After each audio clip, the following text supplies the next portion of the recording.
जय हिंद साथियों, स्वागत है एक बार फिर से आपका एक नई वीडियो में। आज है साइंस की चौथी वीडियो। बाकी की 3 वीडियो हो चुकी हैं, तो उन सभी तीनों वीडियो को आप लोग एक बार जरूर देख लें। तो उन तीनों वीडियो की डिस्क्रिप्शन में लिंक लगा देंगे, उसको भी आप लोग एक बार जरूर देख लें, क्योंकि इसमें सिर्फ साइंस के बेसिक प्रश्न हैं, जो कि आपके एग्ज़ाम में, खास करके रेलवे के एग्ज़ाम में बेसिक प्रश्न ज़्यादा पूछे जा रहे हैं। तो आप लोग बेसिक प्रश्नों को भी इग्नोर मत कीजिए, आप लोग उसको भी ध्यान में रखते चलिए। आप लोग जितनी भी बुक्स पढ़नी है पढ़िए, वीडियो देखना है देखिए, लेकिन जो बेसिक प्रश्न है उनको भी साथ में लेकर चलिए। ठीक, तो चलिए स्टार्ट करते हैं आज के पहले प्रश्न से। आज का पहला प्रश्न है, लोहे में जंग लगना है एक, यह कौन सी प्रक्रिया है? यह है रासायनिक प्रक्रिया। लोहे में जब जंग लगता है उसको रासायनिक प्रक्रिया कहते हैं। ठीक, इसका सही आंसर है ऑप्शन नंबर बी। अगला प्रश्न, बर्फ पर दाब बढ़ाने से उसका गलना क्या होता है? तो उसका गलना घट जाएगा। जब बर्फ पर दाब बढ़ेगा तो उसका गलना घट जाएगा। अगला प्रश्न, रडार में किस प्रकार की तरंगें होती हैं? तो रडार में विद्युत चुंबकीय तरंगें होती हैं। देखिए बेसिक प्रश्न है और एग्जाम में आया हुआ क्वेश्चन है। ठीक, ये प्रीवियस ईयर सभी क्वेश्चन है। तो रडार में विद्युत चुंबकीय तरंगें होती हैं, बेसिक प्रश्न है, तो इसको भी आप लोग ध्यान में रखें। अगला प्रश्न, रिचर स्केल किसके नापने में प्रयोग होता है? तो रिचर स्केल से भूकंप की तीव्रता नापी जाती है, भूकंप की तीव्रता। अगला प्रश्न, एल्यूमिनियम किस खनिज से प्राप्त की जाती है? तो एल्यूमिनियम बॉक्साइट से। इसका कौन सा अयस्क है एल्यूमिनियम का अयस्क? बॉक्साइट। बॉक्साइट से एल्यूमिनियम प्राप्त किया जाता है। अगला प्रश्न, प्लास्टर ऑफ पेरिस प्राप्त किया जाता है? तो प्लास्टर ऑफ पेरिस जिप्सम से प्राप्त किया जाता है। किससे? जिप्सम से। इसको भी आप लोग ध्यान रखें। अगला प्रश्न, इंसुलिन की खोज किसने की थी? तो इंसुलिन की खोज बेंटिंग ने। इसका सही आंसर है बेंटिंग ने। अगला प्रश्न, सूखी बर्फ होती है? तो सूखी बर्फ कार्बन डाइऑक्साइड होती है। सूखी बर्फ कैसी होती है? Carbon dioxide, CO2। इसको भी आप लोग ध्यान रखें, बेसिक प्रश्न है।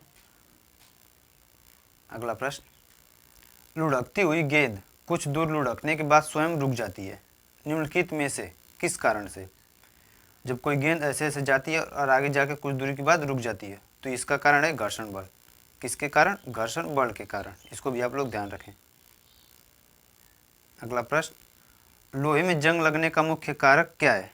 तो लोहे में जंग लगने का मुख्य कारक एक ही है, ऑक्सीजन। तो इसका एक ही कारण है ऑक्सीजन। ऑक्सीजन की वजह से लोहे में जंग लगता है।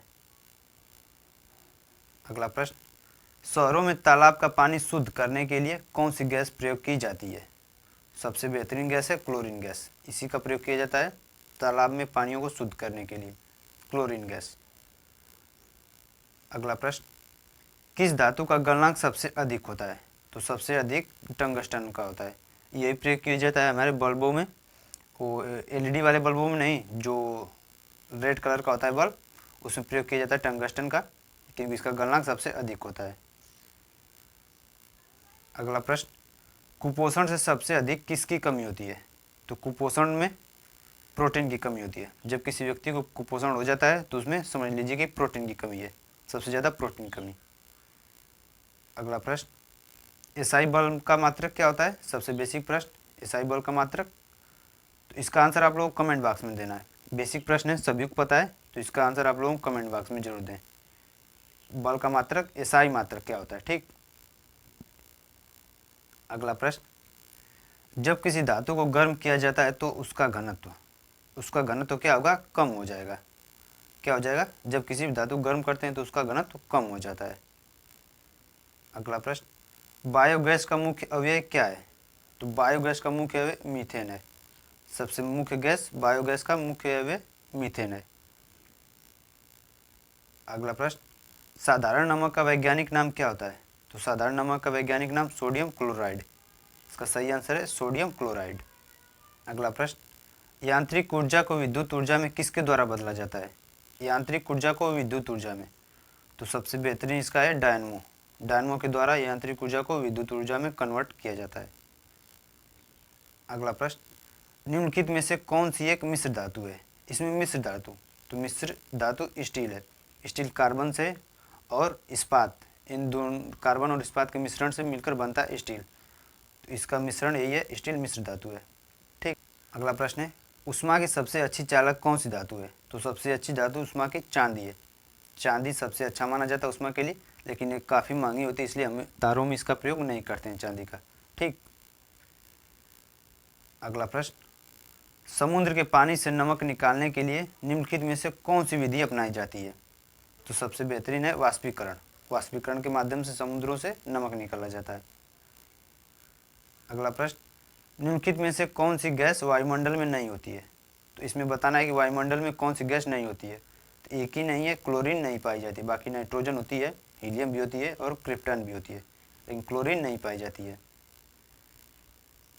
अगला प्रश्न, दो समांतर दर्पणों के बीच प्रतिबिंब कितने बनते हैं? बहुत अच्छा प्रश्न है, काफ़ी एग्जाम में पूछा गया है कि दो समांतर दर्पणों के बीच में कितने प्रतिबिंब बनते हैं? तो इसमें अनंत बनते हैं। कितने? अनंत। इसको भी आप लोग ध्यान रखें, समांतर दर्पणों के बीच में। अगला प्रश्न, खनिज एवं चट्टानों में कौन सा तत्व सबसे अधिक पाया जाता है? खनिज एवं चट्टानों में तो सबसे ज़्यादा कार्बन पाया जाता है। कौन सा? कार्बन। अगला प्रश्न है, तत्काल शक्ति के लिए खिलाड़ी किसका उपयोग करते हैं? तो इसका सही आंसर है सुक्रोज। देखते होंगे आप किसी मैच में जो लिक्विड जैसा कुछ पीते हैं लोग खिलाड़ी, तो उसमें सुक्रोज मिला रहता है। किसका? सुक्रोज। अगला प्रश्न, हड्डियों और दांतों में जो रासायनिक पदार्थ विद्यमान रहता है उसे क्या कहते हैं? हड्डियों और दांतों में तो उसमें कैल्शियम फास्फेट। यहाँ पे आंसर है सी, कैल्शियम फास्फेट। क्या मिला रहता है? Calcium phosphate. अगला प्रश्न, दूध की शुद्धता किस यंत्र से मापी जाती है? तो दूध की शुद्धता लैक्टोमीटर से। बेसिक प्रश्न है, ये भी आप लोग ध्यान रखें। अगला प्रश्न, सबसे हल्की धातु कौन सी होती है? तो सबसे हल्की धातु लिथियम। सबसे हल्की धातु क्या है? लिथियम। अगला प्रश्न, बैटरी बनाने में किस अम्ल का उपयोग होता है? तो बैटरी बनाने में सल्फ्यूरिक अम्ल का प्रयोग होता है। बैटरी बनाने में सल्फ्यूरिक अम्ल। अगला प्रश्न, सबसे अधिक यौगिक किस तत्व द्वारा हाइड्रोजन के साथ बनाए जाते हैं? सबसे अधिक यौगिक किस तत्व के द्वारा? तो उसमें कार्बन। किसके द्वारा? कार्बन के द्वारा हाइड्रोजन के साथ बनाए जाते हैं सबसे ज़्यादा यौगिक। तो इसी के साथ ये था हम लोगों का लास्ट प्रश्न, और बाकी की जो 3 वीडियो हुई हैं उनको एक बार जरूर आप लोग देखें, क्योंकि उसमें सिर्फ साइंस के बेसिक प्रश्न हैं जो खास करके आपके रेलवे के एग्ज़ाम के लिए बहुत महत्वपूर्ण है। और वीडियो को आप लोग जरूर लाइक करें, जिससे हमें भी एक मोटिवेशन मिलता रहे डेली ऐसे वीडियो लाने के लिए। ठीक, तो वीडियो में आने के लिए आप लोगों का बहुत बहुत धन्यवाद।